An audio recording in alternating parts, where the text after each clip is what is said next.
হয়েছে, আমি যাই।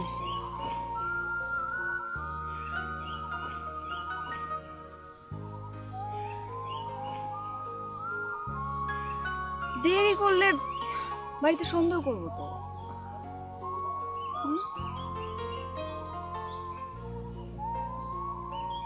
মন খারাপ করো না, কালকে তো আবার দেখা হইব। আরে কালকে তো কালকে, আর তো থাকো না। পাগলামি করো না তো, কালকে দেখা হইব। আর কালকে তুমি আগে আগে আসবা এইখানে। এখন অল্প একটু করো। বসলাম তো, আবার সন্দেহ করবো। যাই, কালকে দেখা হবে। আব্বারে নিয়ে আসো। ভালো থাকো।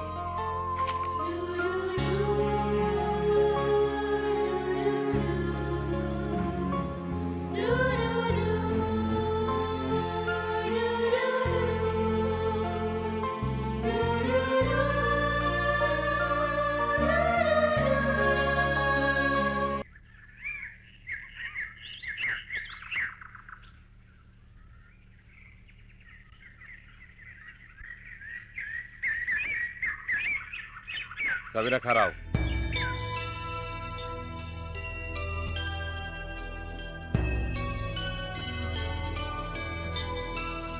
কোথায় গেছিলে সাবিরা? কোথায় গেছিলাম সেটা আপনার বলে যেতে দেবো? তুমি আমার সঙ্গে রাগ করে কথা বলতেছো কেন সাবিনা? মামাই তো আমাকে বলছে আমগো বাড়ির কে কোথায় কোন দিকে যায় সেদিকে একটু খেয়াল রাখবি বাদল। আমি তো সেটাই করতেছি। আপনারা বলছে গরু ছাগল কোথায় কোন দিকে যায় সেটা খেয়াল রাখ, বলছে না? তুমি আমার রাখাল হিসাবে সাব্যস্ত করতেছো না? যে রাখাল সে রাখালি, তাকে সাব্যস্ত করতে যাবো কেন? তোমার কি মনে হইতেছে না তুমি আমাকে অপমান করে কথা বলতেছো? আপনার আবার মান অপমান বলে কিছু আছে নাকি? চলেন।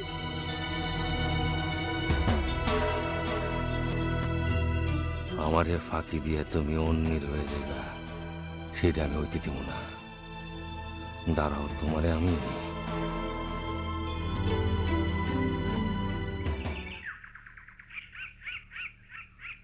স্যার। ওয়ালাইকুম সালাম। কি রে সাজু, কেমন আছো? স্যার স্যার ভালো আছি স্যার। কই যায়? স্যার বাজারে যাই স্যার। এই তোর চাদর তোলে কি রে? কই না তো স্যার, কিছু না স্যার। এই এই এই এই না না স্যার, কিছু না স্যার। স্যার কিছু না স্যার। পোলার আর ভালো হইলো না।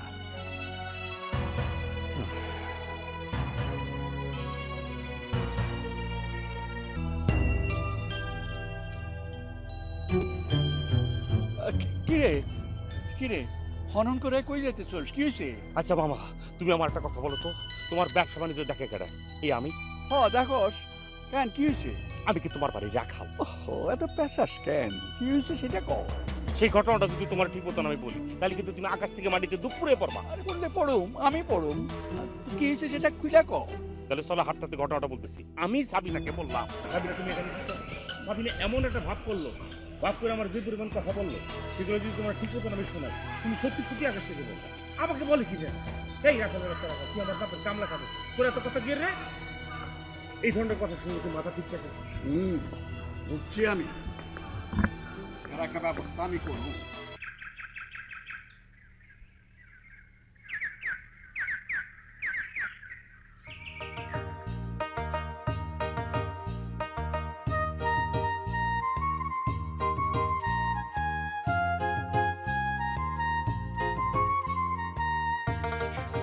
তোমার ভাই কোন হানে?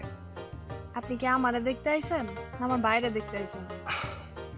তোমার দেখতে আইছি। তাহলে আবার বাইরের কথা জিজ্ঞান কেন? না মানে একটু খবর নিলাম আর কি, আশেপাশে পুলিশ আছে কিনা। তোমারে কিন্তু আজকে অনেক সুন্দর লাগতেছে। হইছে, আর কইতে হইব না।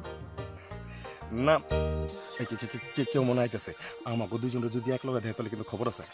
আমি গেলাম।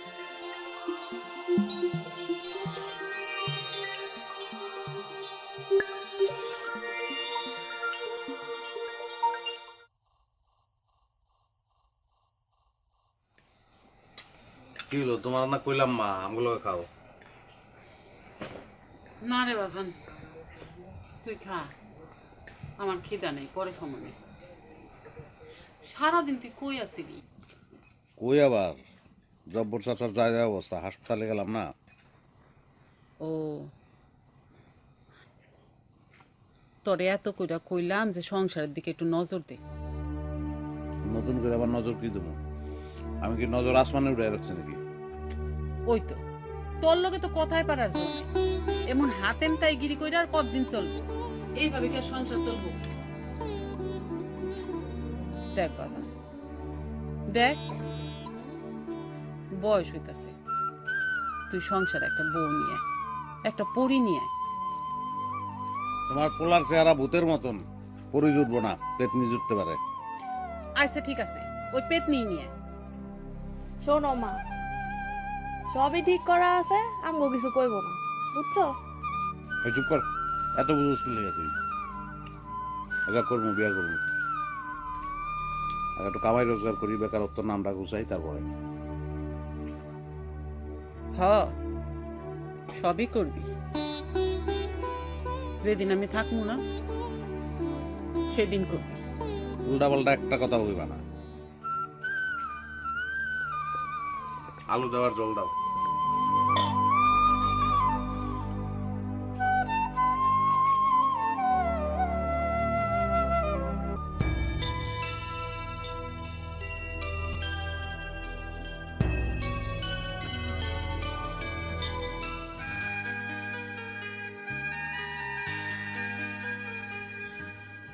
কি হয়েছে? কথা কও না কেন? তুমি আজকে আসতে এত দেরি করলা কেন?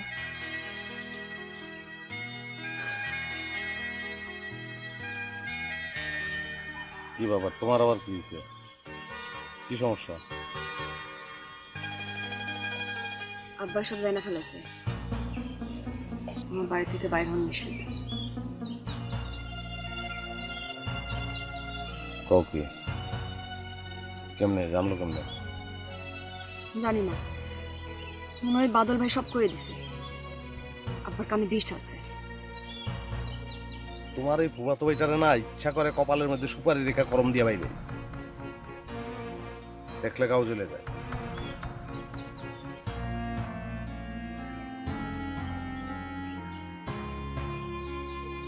তোমার এগুলো বললে কি হইব? কোনো ফল আছে? আমি আবার কি বললাম? কিছু যে করো না, সেটাই তো সমস্যা। আচ্ছা ঠিক আছে, যাও, তোমার আব্বার কাছে আমাকে বিয়ার প্রস্তাব পাঠাই। বাহ, খুব ভালো একটা প্রস্তাব দিছো। আব্বা তোমার মতো একটা বেকার পোলার কাছে তার মায়ের দিয়া উদ্ধার পাই, তাই না?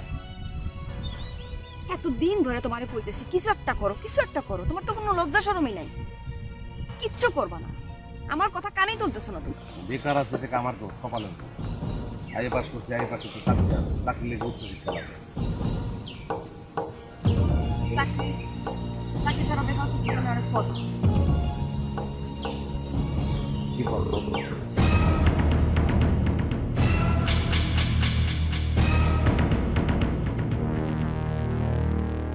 দেখেন মামা, বাজা মাছটা মনে কিছু উল্টে খেতে জানে না। তুমি থামো। সাবিনার মা, সাবিনার মা, কি হলো? মাইয়ারে ঘরে নিয়ে বন্দি করো, যাতে বাইরে হইতে না পারে। যা। মামা বডিটার না আপনি আটকে রাখবেন, তো মনটা তো পড়েছে ঠিক ওইখানে, এটা কি করবেন? তুমি থামবা, যাও।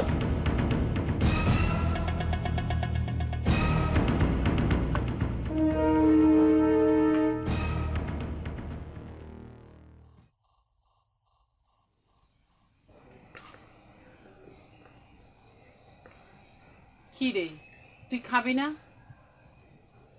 আমি তো কইলামই তোমার, আমার খিদা নাই, খাবো না আমি।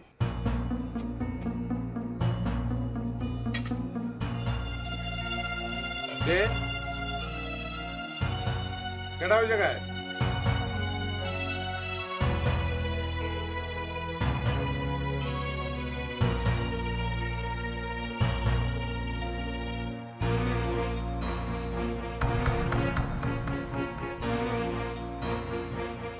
কি রে সাবিনা, তুই এত রাইতে?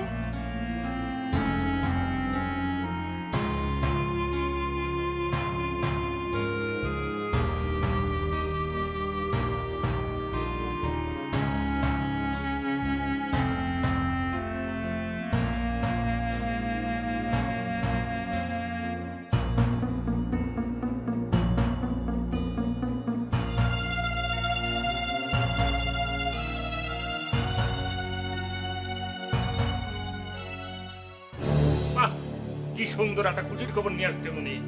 মামা আমি তো আগেই জানতাম এরকম একটা ঘটনা ঘটবে। আপনি তো আমার কোনো কথা বিশ্বাস করেন না, কোনো কথা কান দেন নাই। এখন দেখেন গ্রামের সবাই চিঠি করতেছে। বাদল তুই এখন যা। আমি তো জামা, আপনি বসে থাকুন মামা।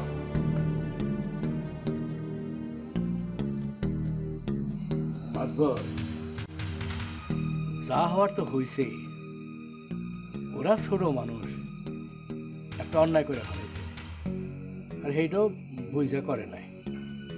এখন আমাকে উচিত সকলে বৈশা এই বিষয়টার একটা সুষ্ঠু মীমাংসা করা। তোমার কথা শেষ হচ্ছে? না, কথা তো এইগুলো নিয়ে নতুন করে আর কি করবো। তো এটাও ঠিক, তুমি যে খুব কষ্ট পাইছো এটাও কিন্তু আমি বুঝি। আর এটা যদি বসে থাকো তাহলে কিন্তু কষ্ট আরো বেশি পাইব। আর তুমি যদি কষ্ট পাও, মানে তোমরা যদি কষ্ট পাও, তাহলে কিন্তু হেরাও কোনোদিন সুখী হইব না। মাস্টার, এই বিষয়ে আমি আর কোনো কথা করতে চাই না। ঠিক আছে, তবু আরেকবার ভাইবা দেখো। আমি না হয় আবার পরে আসো মনে। আচ্ছা আমি তাহলে উঠি। ভাই সাহেব একটু চা খাওয়া যান। না বাবু, আরেকদিন খাবো, যাই।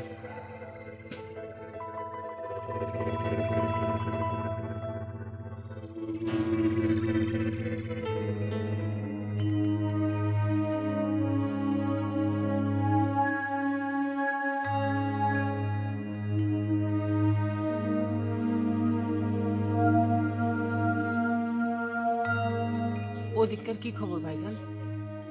খবর ভালো না, বর্ষা কমে নাই, এখনো সেরকমই আছে। তাহলে এখন কি হইব ভাইজান?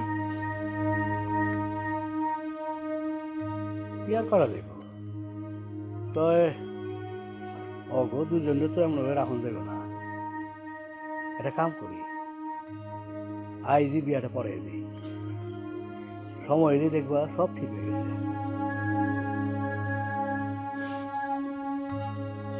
আপনি তাহলে সব ব্যবস্থা করেন। আহা, তুই চিন্তা করো না বৌমা, আমি আছি না। তাহলে আমি যাই, ওই কিছু ময় মুরব্বী, কিছু ছোলা টোকরা আছে, ওদিকে নিয়ে ব্যবস্থা করে ফেলাই। জি আমি যাই তো, না? জি, আসসালামু আলাইকুম।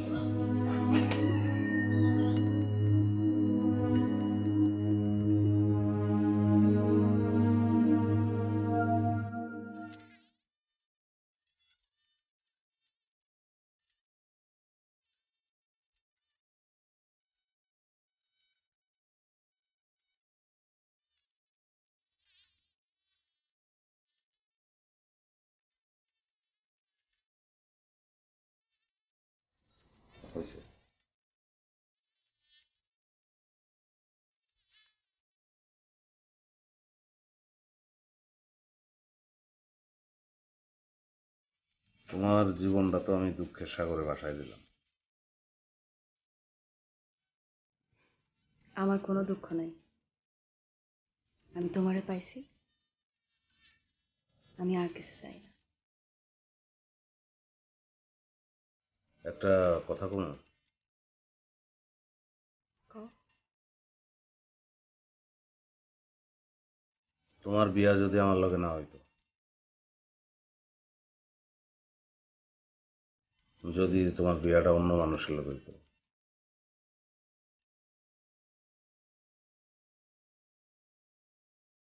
আমি না মরে যেতাম।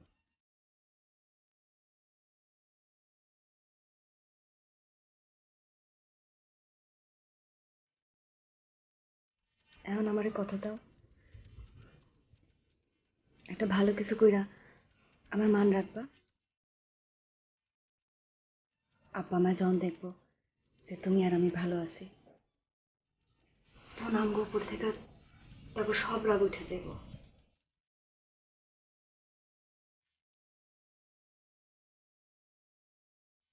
তুমি খালি আমার পাশে দেখো, তুমি পাশে থাকলে আমি সব পারবো, সব।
আমার বুকে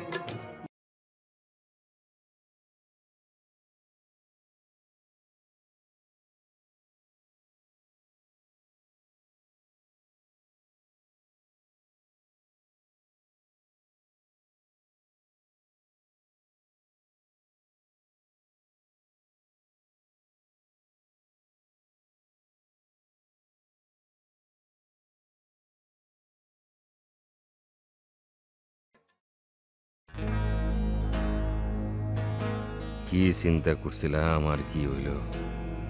ভাবছিলাম সাবিনারে বিয়ে করে রাজকন্যা এবং মামার রাজত্ব তুলে হাসিল করুন, আর কি হইল?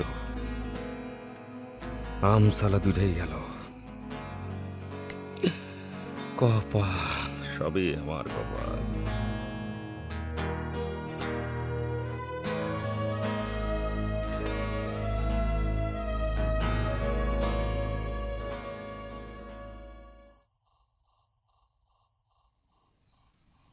কুলসুম, মামা কোটাকাটি যা হয়েছে রাখ, যা পড়তে যা।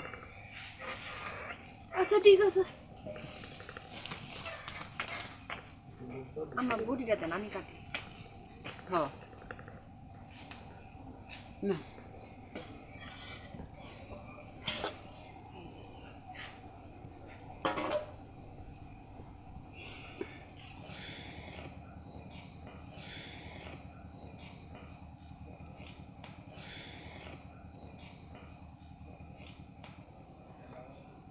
মাগো জি মা। তোমাগো বিয়া তো প্রায় 1 মাস হয়ে গেল, সাব্বিরটা এখনো কিছু করতেছে না। আমি তো হেরে অনেক বুঝাইছি। তুমি ওর একটু ভালো করে বুঝাই কো, এইভাবে তো আর দিন যাইব না। জি।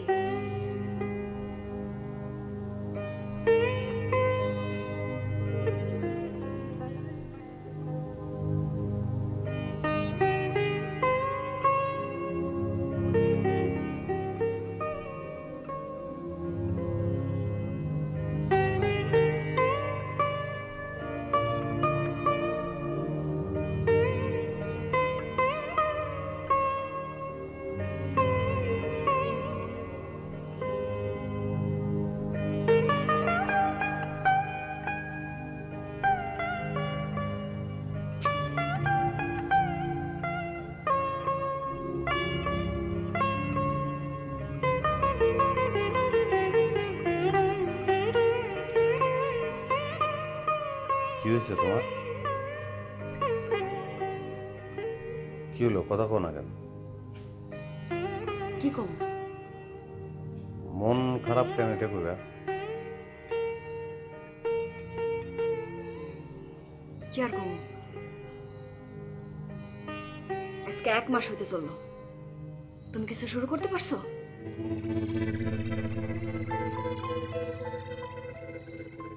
স্বপ্ন দেখছিলাম, বাপ মানে দুঃখ কষ্ট দিছি, একটা ভালো কিছু করলে বাপ মার সামনে গিয়ে দাঁড়াতে পারবো।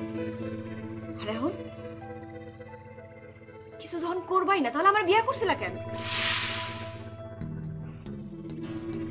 আমি চেষ্টা তো কম করতেছি না। চেষ্টা করতেছো, চেষ্টা করলে কিছু হয় না?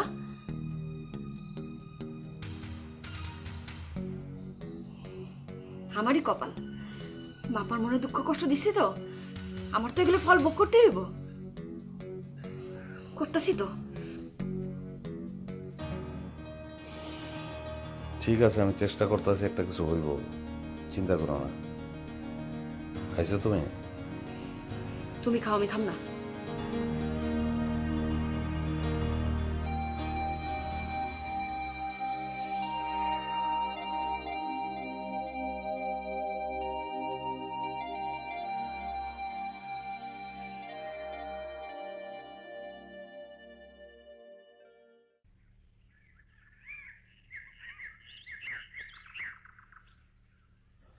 ভাইজান আছেন? হ্যাঁ। কই গো, কই গেল, একটু শরবত দাও। আরে মালিক ভাই, শরবত টরবত কিচ্ছু লাগবে না, অনেক কাজ আছে। আমি একটা শুধু গরুটা দেখতে আসছি। এই কি অবস্থা?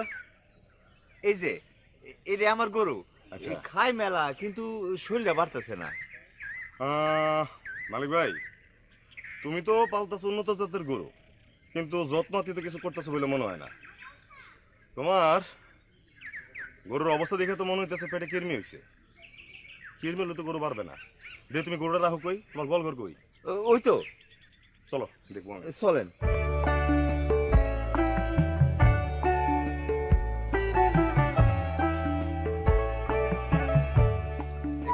কই গেলা? চেয়ারটা তাড়াতাড়ি আনো। কই দেখি। ও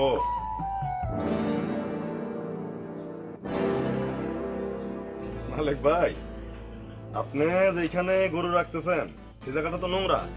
এরকম নোংরা পরিবেশে তো গরু রাখা ঠিক না। এরকম নোংরা জায়গায় গরু রাখলে গরুর কৃমি সহ নানান প্রকার রোগ হয়। তাহলে উপায়? উপায় তো একটা অবশ্যই আছে। গরুরে অবশ্যই পরিষ্কার আর পরিচ্ছন্ন জায়গায় রাখতে হবে, ঠিক আছে? গরু যে জায়গায় থাকবো ওই জায়গা তো নোংরা হইবই। হ্যাঁ, নোংরা তো হবেই, কিন্তু তাই বইলা সময় মতন পরিষ্কার পরিচ্ছন্ন করতে হবে না? অবশ্যই করতে হবে। শুনেন, গরুরে যে জায়গায় রাখবেন মানে গোয়াল ঘরের মেঝে অবশ্যই ঢালু রাখতে হবে, ড্রেনের ব্যবস্থা করতে হবে, যেন গরুর মলমূত্র নোংরা পানি জমতে না পারে, ঠিক মতন চলে যায়। আর গরুরে যেখানে রাখবেন সেই জায়গাটা অবশ্যই খোলামেলা রাখবেন, যাতে পর্যাপ্ত আলো বাতাস ঢুকতে পারে। ভাইজান, আমাকে গরুটার একটু ভালো করে দেখেন, যাতে দুধ দেয়, আমাকে সংসারটা যাতে একটু ভালো করে চলে। ঠিক আছে, সংসার তো ঠিক মতন চলবেই, কিন্তু তার জন্য তো গরুরে যত্নআত্নি করতে হবে না? কি ভাবি, শরবত জানলেন, শরবত দিবেন না? নেন, শরবত নেন।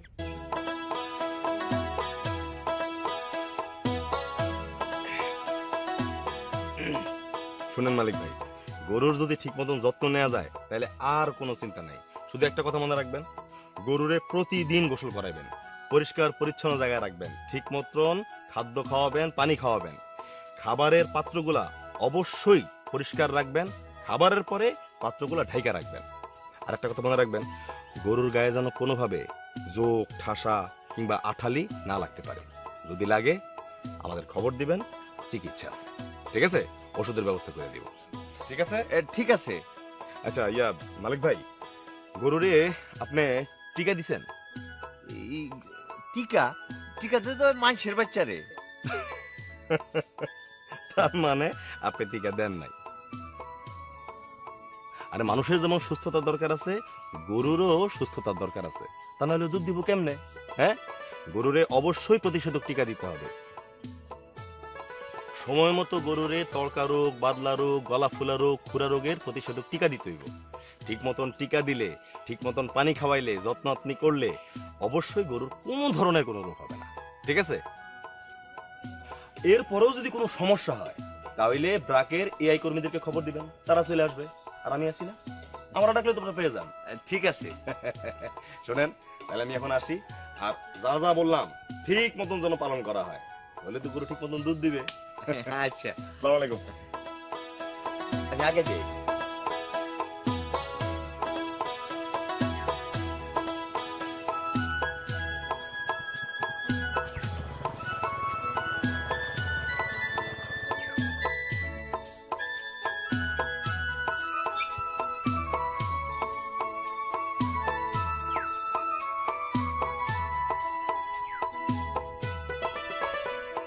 কিরে যাবি কেন চুপচাপ খারাপ রইছিস কেন? আরে বাবা, মুখটা কালা করে কেন খারাপ রইছিস? কবি তো আমারে কি হইছে?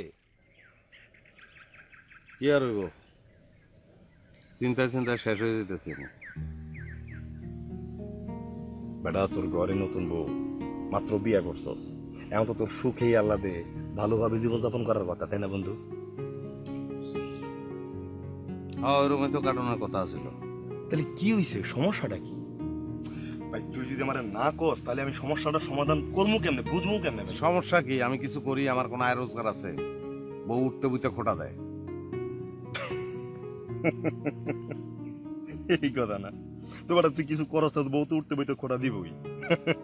তোটা কিছু কর, তো সব সমস্যার সমাধান হয়ে যায়। কি করবো আমি, একটু দিশা বিশা পাইতেছে না। তোর মতন একটা শিক্ষিত পোলার মুখের কথা মানায় কও ভাই, এটা হইছে? আরে দূরও করছি, আইএ পাস আবার শিক্ষা থাকে। আইএ পাশে কোনো কাম হয় না, বিএ পাস করতে হয়, এমএ পাস করতে হয়। না, তোরে বোঝানোর ক্ষমতা আমার নাই ভাই। শুন, তোর একটা কথা কই, চাকরি বাকরি ছাড়াও স্বাবলম্বী হওয়ার অনেক উপায় আছে, ঠিক আছে? কেমন কেমন তুই আচ্ছা শোন, ওই যে উত্তরপাড়ায় আমার একটা মিটিং আছে, তুই আমার লাগে চল। আরে তোর মিটিং এ গিয়ে আমি কি করবো? ভাই মিটিং এ গিয়ে তুই কি করবি না করবি তো আমি বুঝবো না, তুই আমার লগে যাবি কিনা হেডা কো। এই তো সবার মন খারাপ করে ফেলছে।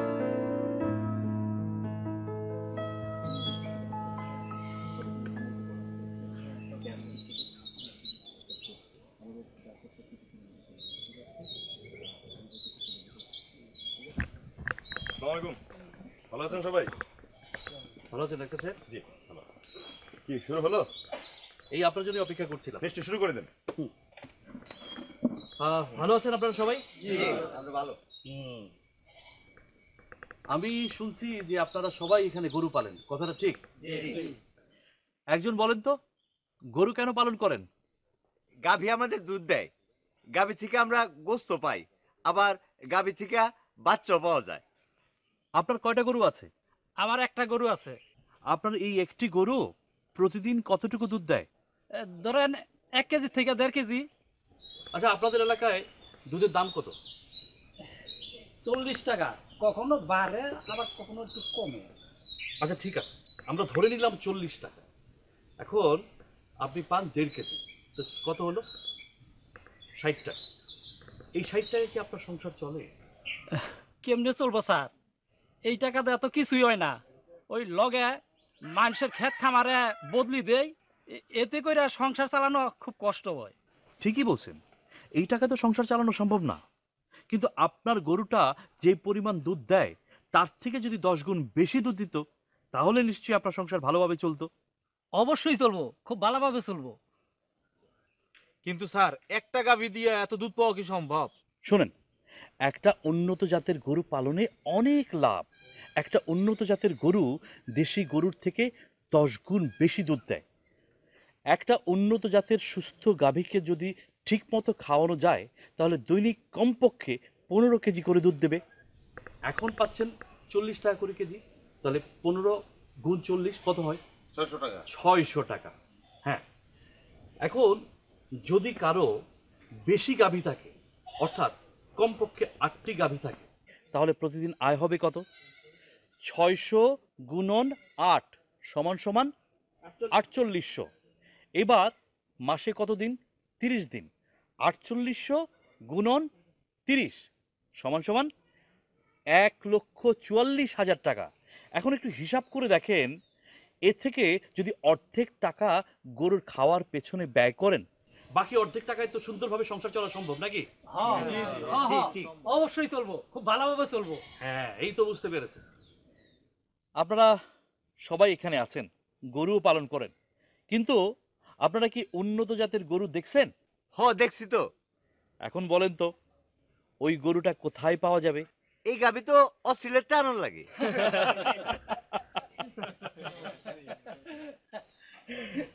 এই গাভীটি এখন আর অস্ট্রেলিয়া থেকে আনার প্রয়োজন নাই।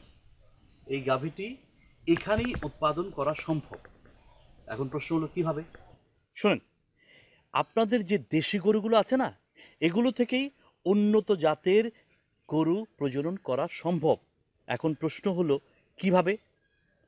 আপনাদের এই গাভীগুলোর যখন ডাক আসে, অর্থাৎ হিট দেওয়ার সময় হয় বা প্রজননের সময় হয়, তখন আপনারা কি করেন? এই এলাকার সারের কাছে নিয়ে যায়। এই ভুলটা করেন বলেই আপনাদের গাভীগুলো বিভিন্ন রকম রোগে আক্রান্ত হয়, এবং রোগে আক্রান্ত হলে কি হয়? বাচ্চা দেওয়ার কয়েকদিন পরে বা কয়েক মাস পরেই ওই বাচ্চাটি মরে যায়। তখন মরা বাচ্চা আপনারা পান। এই কাজটি করা একদম ঠিক না। সেই ক্ষেত্রে আপনাদের কি করতে হবে? আপনাদের বলি, মন দিয়ে শুনেন। গরুর যখন প্রজননের সময় হয়, তখন যদি একটুখানি বুদ্ধি করে উন্নত জাতের সিমেন্ট বা যেটাকে আমরা বীজ বলি, সেটা যদি প্রজনন কর্মীর মাধ্যমে গাভীতে ইনজেকশন করে দেন, তাহলে দেশি গরু থেকেই বিদেশি গরু অর্থাৎ উন্নত জাতের গরু পাওয়া সম্ভব। কিন্তু স্যার, এই উন্নত জাতের বীজ আমরা পামু কই? এইটাই হলো সবচেয়ে গুরুত্বপূর্ণ প্রশ্ন। শুনেন, ব্র্যাক আপনাদের জন্য উন্নত জাতের সিমেন্ট বা বীজ উৎপাদন করে সংরক্ষণ করে তা বিতরণ করে থাকে। ব্রাক বোল স্টেশনের মাধ্যমে উন্নত জাতের সার থেকে সিমেন্ট সংগ্রহ করে বিভিন্ন প্রসেসিংয়ের মাধ্যমে তা সংরক্ষণ করে।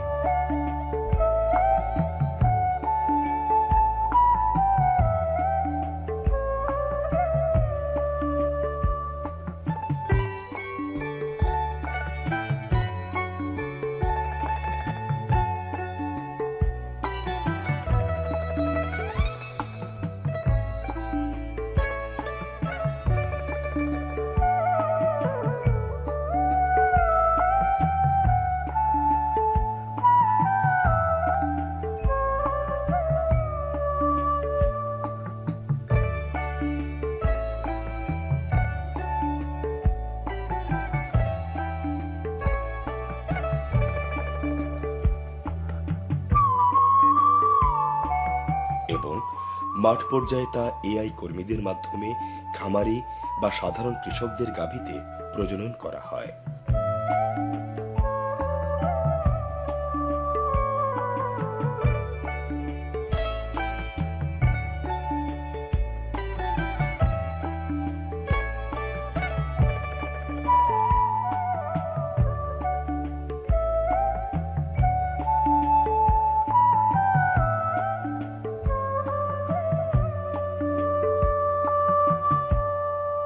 আমার সাথে আমাদের এআই কর্মী আমির ভাইকে নিয়ে এসেছে। তিনি আপনাদের এলাকারই সন্তান। সে ময়মনসিংহে অবস্থিত বাংলাদেশ কৃষি বিশ্ববিদ্যালয় থেকে উন্নত জাতের গরু প্রজনন এর উপর বিশেষ ট্রেনিং নিয়ে এসেছে। আমির ভাই আপনাদেরকে উন্নত জাতের ষাঁড়ের বীজ ও তার সংরক্ষণ পদ্ধতিটি কি তা প্র্যাকটিক্যালি দেখাবে। বাংলাদেশে দুই ধরনের বীজ পাওয়া যায়, একটি হচ্ছে তরল বীজ আর একটি হচ্ছে হিমায়িত বীজ।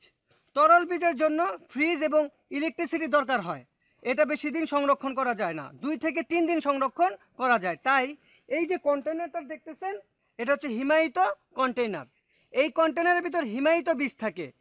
এই যে এটার মধ্যে নাইট্রোজেন তরল আছে, এই নাইট্রোজেনের মধ্যে এই হিমায়িত সিমেন্ট অনেক দিন পর্যন্ত সংরক্ষণ করতে পারি। এই বীজ দিলে কি উন্নত বাছুর পাওয়া যাইব?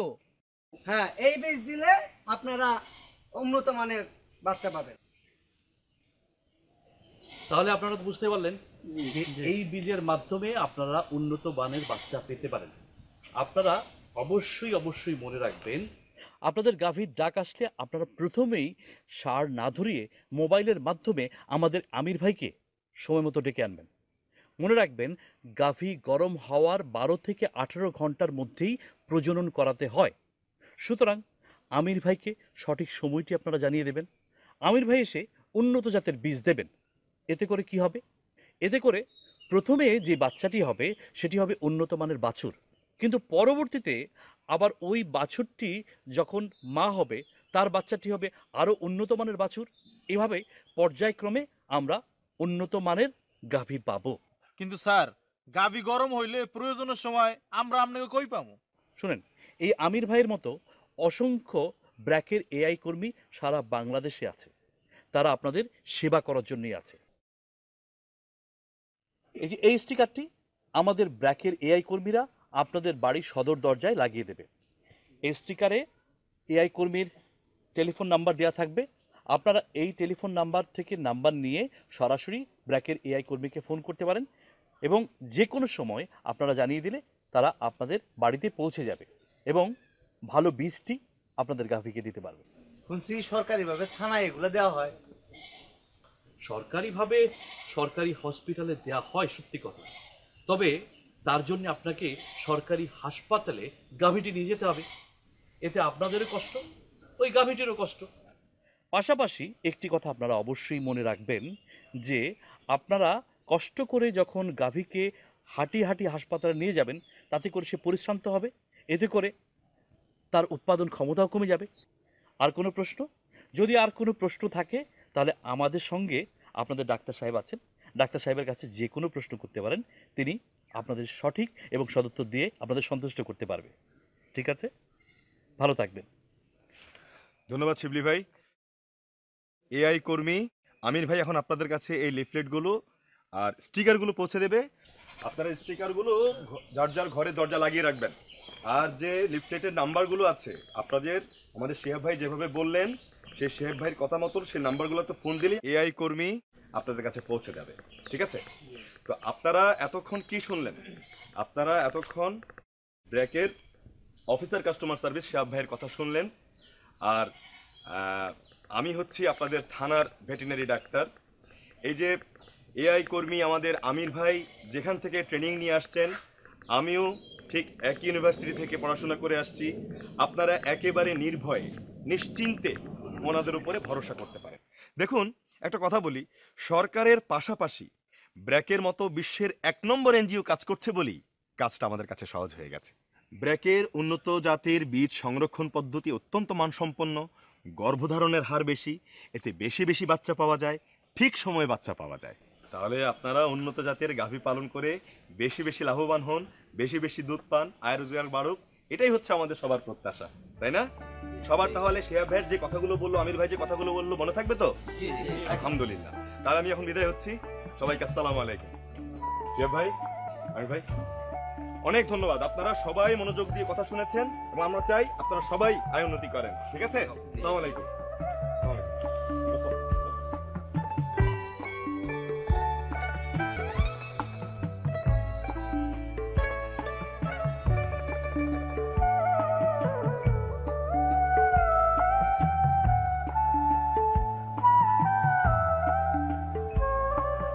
ওই হাসাই এত টাকা নেই? কি এত টাকা? এই যে গরু পালনে। তুই তখন কি হইন নাইলি, কি বুঝাইলি? না, তাহলে তো আমি ইজিলি 8-10টা গরু পালতে পারি। পারস তো? এই বুদ্ধিটা যেন তোর মাথায় খেলে, এই লেগে তো তোর আমি মিটিং এ লয়ে গেলাম। যা ফাইনাল। সাবাস, ওটা ফাইনাল হয়ে যাইব কই? তুই শুধু সাহস করে শুরু কর দোস্ত, বাকিটা আমরা দেখতেছি। এই এবার তোর তো সুবিধা আছে। কি সুবিধা? আমরা ঘরে শিক্ষিত দেবো, এই তো তোর অর্ধেক কাম করে দিব। আর তোর বোন কুলসুম আছে না, সেও তো অনেক কাজে তোর বউরে হেল্প করব, উচিত করা। না আছে, কুলসুম আছে, হেল্প করব। আগে ওঠো, উঠবি, তারপরে চাবি দিবি, স্টার্ট করবি। হ্যাঁ বড়, তুই এক কাম কর, তুই বাড়ির যা, আর যে কোনো সমস্যা হবে তুই আমার ডাক দিবি, আমি আয় পড়ুন, তুই চিন্তা করিস না। তুই বেটা চিন্তা করিস না। এই তো স্টার্ট হয়ে গেছে, যা।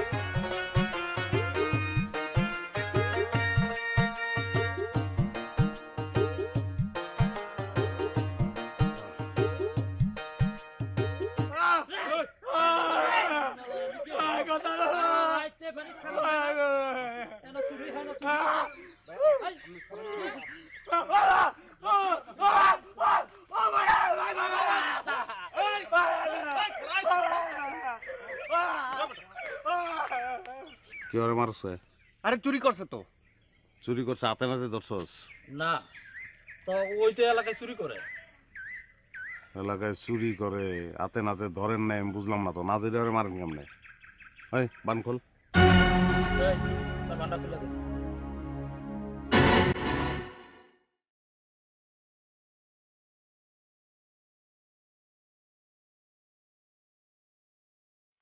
চুরি করস কি লেগা?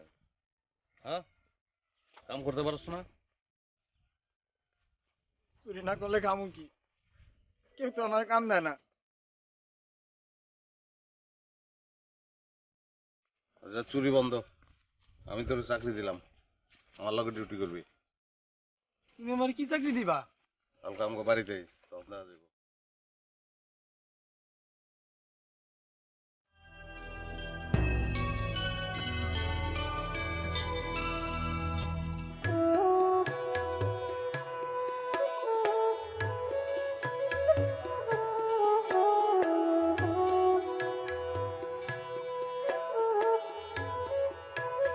আসসালামু আলাইকুম স্যার। ওয়ালাইকুম সালাম। তা ছাত্র মেয়ে কেমন আছো? জি স্যার, ভালো। আপনি ভালো আছেন? হ্যাঁ ভালো। তাই বস ড্রাইভার এগুলো কিনে যেতেছো? ও এটা হলো গিয়ে BRAC diamond dairy cattle feed, দুধ দেয়া গাভীর খাদ্য। তা তুমি কি এগুলো তোমার গরু খাওয়াইবে? হ, প্রতি গরুর জন্য লাগে পুষ্টিকর দানাদার খাবার। এটা গরুরে খাওয়াইলে গরুর স্বাস্থ্য ভালো থাকে, বিয়ানও দেয় ভালো, আর বিয়ানের পর খাওয়াইলে দুধও দেয় মাশাআল্লাহ।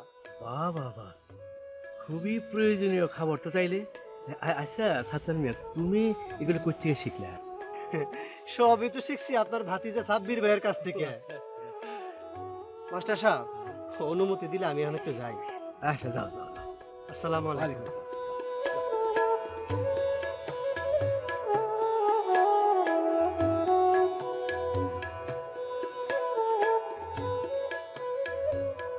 সাবির পুরাটা ভালোই চলতেছে। এই মাতাব্বর কি হারে টাকা পয়সা দিয়ে সাহায্য করে নাকি রে? মাতব্বর স্যার টাকা পয়সা দিয়ে সাহায্য করে এটা আমার বিশ্বাস হয় না। আর মেয়ে হে তো জামাইরে মান্যই লয় নাই। আমার সন্দেহ অন্য জায়গায়, সাজু চূড়া তো হার লগেই থাকে। তার মানে কি দাঁড়াইলো? ওই সাব্বির কি তোর চুরি ডাকাতি করে নাকি? তাছাড়া কি, মানুষ বড় লোক হয় কখন? যখন জিনের বাক্স পায়, নইলে চুরি ডাকাতি করে। আচ্ছা, ওনার বড় লোক আর ফাইল নিয়ে বাতি দিলাম। সে যে মাতব্বরের মেয়া ভাগাইয়া নিয়ে গেল, এটা কি অন্যায় হয় নাই? কিন্তু এই নিয়ে তো গ্রামে কোনো বিচার সালিশ চাই নাই। বিচার সালিশ হইলে তো ভালোই হইতো, তাইলে এই পোলাপান নষ্ট হইতো না। বিচার ঠিকই হইতো, যদি ওই মাতাব্বরের মাইয়া না হইয়া অন্য কারো মাইয়া হইতো তবে বিচার হইতো। তোমাকে কথা হলে মিয়ারা গা জ্বলে, উল্টা পাল্টা কথা ভালোই শিখছো। কেন? তারা একে অপরকে ভালোবাসছে, বিয়ে করছে, এতে অন্যায় কি হইছে? আর তোমরা যে তার আইন কেম নিয়ে কথা কও কেন? সে যে খামার করছে সেই খামার তোমাকে চোখে পড়ে না? খাবার আমাকেও আসিল, 8-9টা গরু আমরাও পালছি। আমার তো মনে হয় এই খামার উপরে উপরে, তলে তলে তার অন্য কাম আছে। তুমি মেয়েটা শয়তান কিসিমের লোক। তোমার ওই দেশি সোলা গরুর লোকে তার উন্নত জাতের গরু তুলনা করো না? আর মিয়া, উন্নত জাতের গরু কি জিনিস এটা যদি বুঝতা, তাহলে ওই সাব্বির মিয়ার পায়ে পড়া রাস্তার সন্ধান চাইতা। সাব্বির মিয়ার দেখা দিয়ে আমরা খামার করছি না, আমি করছি না, তুই তো মিয়া করছে না, আমরা ভালো অবস্থায় আছি না? হয়, এই বিষয়টা ভাগ্যে দেওয়ার দরকার। আচ্ছা সত্তর ভাই, তুমি তো ভালোই আছো, তা একটু খুলে কও দি। বুঝলে কোনো দরকার নেই, যাবো। ওয়ালাইকুম আসসালাম। বসেন মামা। এই একটা চা, সাথে একটা বন্ডুটি দিও। আচ্ছা, তোমরা কি নিয়ে কথা কইতেছিলা? ও মাতাব্বর সাহেব, আমরা গরু পালন নিয়ে কথা কইতেছিলাম। গরু পালন নিয়ে কথা? আমাকে এই গ্রামের সবারই ধারণা যে উন্নত জাতের গরু আর দেশি গরুর মধ্যে কোনো তফাৎ নাই, কিন্তু হ্যাঁ এটা জানে না যে একটা উন্নত জাতের গরু 10টা দেশি গরুর সমান আয় দেয়।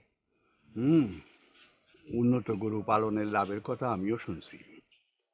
এই গ্রামের মধ্যে আমি, তোতা মিয়া, আরো কয়েকজনে এই উন্নত জাতের খামার করে স্বাবলম্বী হয়েছি। সাব্বির ভাইয়ের পরামর্শ মতো আমরা খামার করছি, এই আমাকে বুদ্ধি পরামর্শ দিচ্ছে। এই মিয়া, তোমার সাহস তো কম না? তুমি মামার সামনে একটা ফালতু লোকের কথা বলতেছো। কেন, সমস্যা কি? হ্যাঁ একজন সফল মানুষ, হ্যাঁ নিজের পায়ে নিজে খাড়াইছে, নিজে খামার করছে, আর হে আমগুলো দেখাইছে, আর হ্যাঁ লেগে তো আমরা গ্রামে সুখের খনি পাইছি। এই মেয়ে, তুমি কিন্তু বেশি সাহস দিতেছো। এই বন্ডুটি চা লাগবে।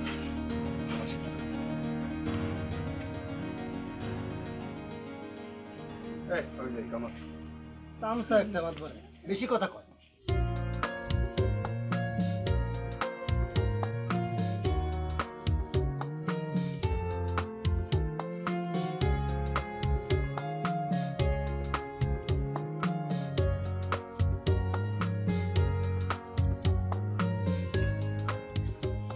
দুধ দইতে পারস তুই, জানোস? হ্যাঁ জানি তো। কেমনে জানোস? কে তেল দিয়ে দম? আগের সিস্টেম। হ্যাঁ, আগের সিস্টেম তো চলবো না। দুধ কেমনে দোয়াইতেব এটা আমি তোরা কইতাছি, তুই মনোযোগ দিয়ে আমার।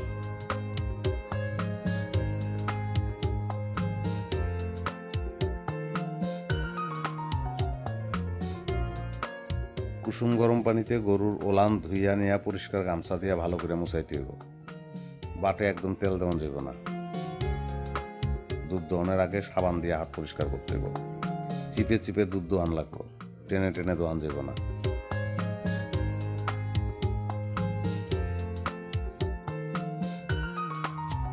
দুধ দোয়ানোর পর কিছু খাওন দিয়া 2 ঘন্টা গরুরে দাঁড় করায় রাখতে হইব। বসতে দেওয়া যাব না কিন্তু, কারণ এই সময় গরুর বাটের ছিদ্র প্রসারিত থাকে। বসলে ওলানার বাট মাটিতে লেগে বাটের ছিদ্র দিয়ে জীবাণু প্রবেশ কইরা ওলান ফোলা রোগ হইতে পারে। এই রোগ হইলে কিন্তু সারাইতে অনেক খরচ লাগে, দুধ কমে যায়, আর অনেক সময় বাট নষ্ট হয়ে যায়, তখন গরুটা শেষ। আর একটা কথা, দুধ দোহনের সময় খেয়াল রাখবি গরুর শরীর গরম হয়েছে নাকি। কি মনে থাকবো? বুঝছস কি কইছি? হ্যাঁ এবার বুঝছি। চাচা এসে। ওয়ালাইকুম সালাম। কেমন আছো মাঝারণী? ভালো, ভালো আছেন? তো চাচা কি মনে করে? না, আইলাম তোমাকে ওই দুগ্ধ খামার দেখতে। তা সবকিছু ঠিকঠাক মতো চলছে তো? চলতেছে আপনার কথা খারাপ না, ভালোই। আচ্ছা আমার একটা কথা কও দেখি, তোমার এক একটা গরু কতটুকুন করে দুধ দেয়? 14 লিটার 15 লিটার। বাবা এত দুধ! তা তুমি এত দুধ দিয়ে করো নাকি? এত দুধ কিনে মানুষ কি বাজারে আহে? যেখানে মানুষই আহে না, এনে দুধ লয়ে বয়ে থেকে লাভ কি? হ্যাঁ, তাহলে কি করো? না, আমার সব গাভীর দুধ আমি ব্র্যাকের কাছে বেচে দিই। ভালো ভালো। তা ওরাই বা এত দুধ কিনা করে কি? বাজারে আরং দুধের প্যাকেট দেখছেন না? হ হ, আরং তরল দুধ, হ দেখছি দেখছি। এই আরং দুধই হলো ব্র্যাকের দুধ। ব্র্যাক গ্রাম পর্যায়ে খামারিদের কাছ থেকে দুধ সংগ্রহ করে ব্র্যাক ডেইরি চিলিং সেন্টারে নিয়ে আসে।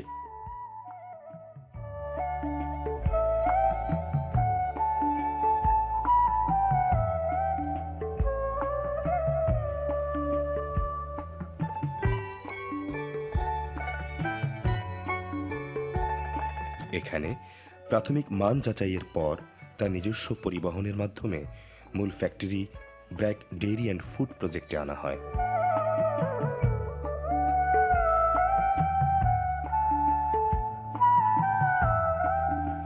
এখানে আবার মান যাচাইয়ের পর বিভিন্ন পর্যায়ে প্রসেসিং এর মাধ্যমে প্যাকেটজাত করে হয় আড়ং দুধ এবং তারপরে বাজারজাত করা হয়।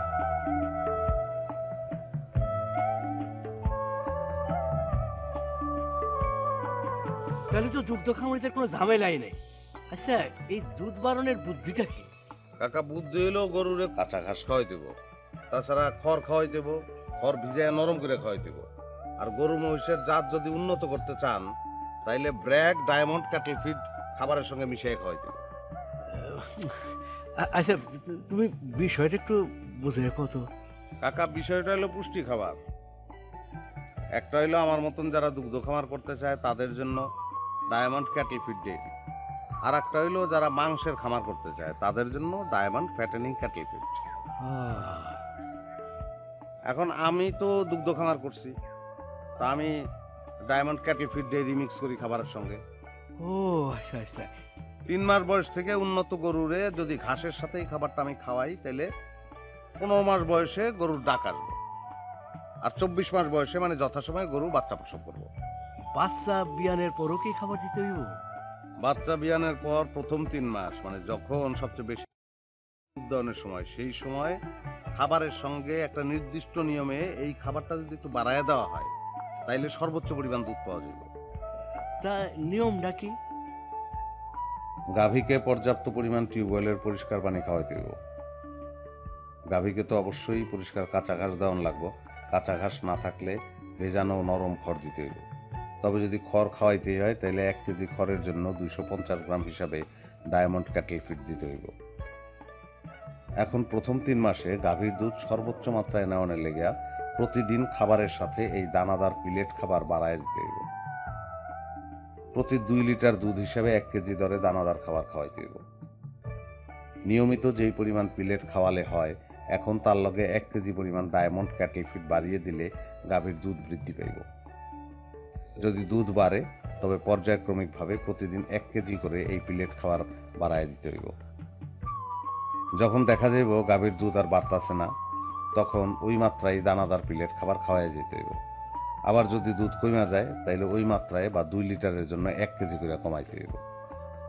ওরে বাবা, তুমি তো দেখি এই লাইনে মাস্টার হয়ে গেছো। হ্যাঁ, তখন এই কামে যখন নামছি সবকিছু তো জানার লাগবো, ঠিক না? হ্যাঁ ঠিকই কইছো। আচ্ছা তোমার শ্বশুর বাড়ির কোনো খবর আছে? না, তাকে কোনো খবর নাই, কিন্তু মাঝে মধ্যে আপনাকে বউ মন খারাপ করে, এটাই খারাপ লাগে। হ্যাঁ, মন খারাপ তো করবোই। কতদিন ধরে বাপ মায়ের দেখে না, মন তো খারাপ লাগবে। আচ্ছা আমি একবার যাবো, দেখি তোমার শ্বশুরের মানটা আমি ভাঙাইতে পারি কিনা। চাচা, আপনি একটু আব্বা আমারে কইেন। তুমি কোনো চিন্তা করো না মা। আচ্ছা তোমরা কাজ করো, আমি যাই। হ্যাঁ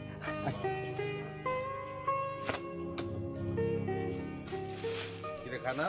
হ্যাঁ খাইতেছি।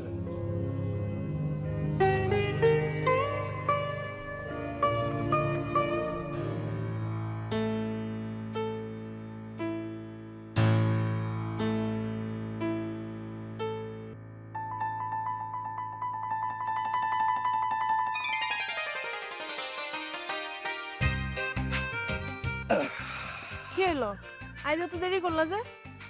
আরে আইছিলাম তো তাড়াতাড়ি, কিন্তু পালাইছিলাম ওই তোমার বাইরে দেখা। কই পালাইছিলা? আরে পালাইছিলাম ওই রাস্তার ওই পাশে, দেখলাম সাব্বির বের হলো আর আমি টুপ করে তোমার কাছে চলে আসলাম।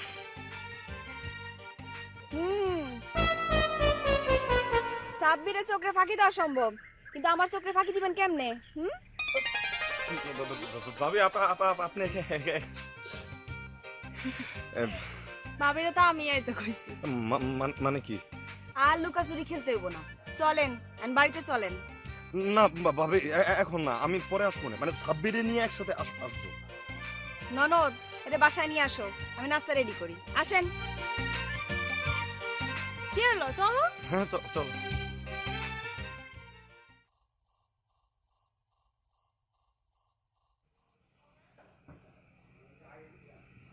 আর কতদিন রাগ করে থাকবেন কোন? 1.5 বছর তো হয়ে গেল, মায়ের কোনো খোঁজ খবর নেন না। এত পাশান কেন আপনি? যে মায়ের সারা কোনোদিন খান নাই, একদিনের জন্য চোখের আড়াল করেন নাই, সেই মায়ের এতদিন আপনি না দেখে কেমনে আছেন কোন?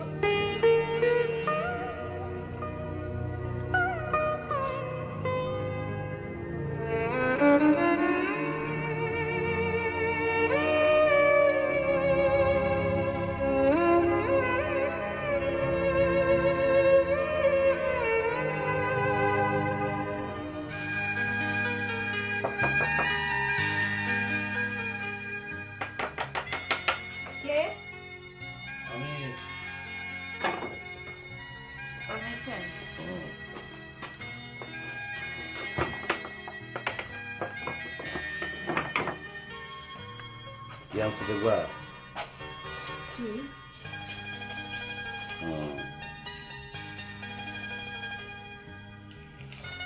এই চেইন একটা তোমার একটা কুসুমের, দুটা মাল লেগে আনছি।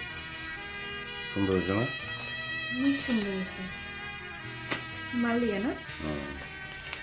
অনেক সুন্দর হয়েছে। পড়াই দেবো না?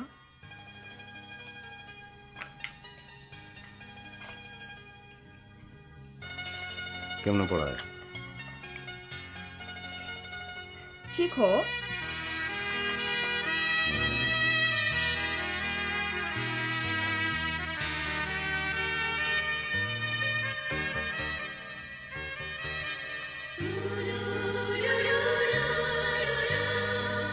সুন্দর লাগতেছে।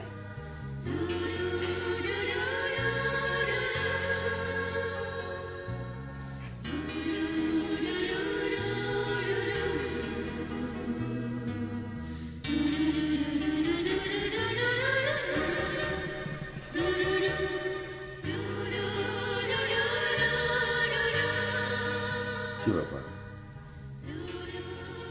তোমার পছন্দ হয় না?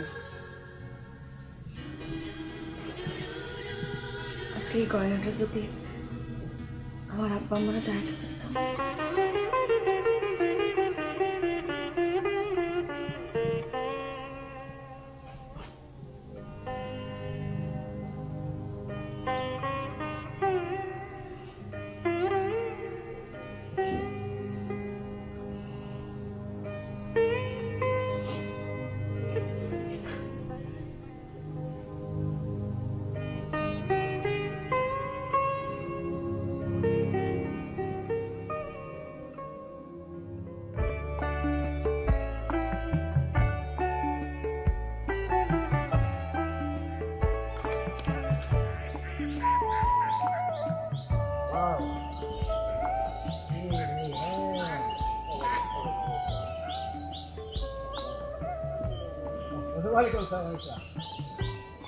কেমন আছেন? আমার আবার খবর স্কুলে যাইতেছিলাম তো ভাবলাম তো দেখি তোমার কার্যক্রমটা দেখি। আরে আসো আসো আসো আসো আসো। তোমার শরীর কেমন? ভালো। ভাবির শরীর ভালো? ভালো আছে। আমি জানতাম তুমি তোমার মায়ের না দেখে থাকতে পারবে না। এই তোর শঙ্কর কই? ঠিক আছে ঠিক আছে ঠিক আছে। শোনো, তোমার মায়ের আমরা কষ্ট রাখি নাই। মামা আমি কিন্তু আপনার আগেই বলছিলাম হারা শুকিয়ে আছে, আমাকে আপনার দুশ্চিন্তা মরে যেতেছিলেন। আসসালামু আলাইকুম। ওয়ালাইকুম আসসালাম। হাই চাচা, কেমন আছেন আপনি? ভালো ভালো। তা খালি বন্ধুর পরামর্শ দিয়া স্বাবলম্বী করবা নাকি এই গ্রামের বেকার ছেলেদেরকে পরামর্শ দিয়া স্বাবলম্বী করবা? জি চাচা, অবশ্যই করতে হবে। আমি কিন্তু একটা চিন্তা ভাবনা করছিলাম, আমি যদি একটা এরকম গরুর খামার দিতে পারতাম, গরুর খামার দিয়ে যদি স্বাবলম্বী হতে পারতাম, কিন্তু গরু কিনে টাকা পাবো। কেন টাকা আব্বাই দিব তোমারে? তুমি আব্বারে এনে এতদিন কাজ করছো, সে বেতন তুমি পাইবে না? কি মামা দিবিন কিনা বেতন কন? দিমনি শোনো মাত্র, তোমার মায়ের বিয়া খারাপ জায়গায় হয় না। এই বিয়া হয় তোমার মায়া পাইছে সুখের খনি, আমরাও পাইছি সুখের খনি।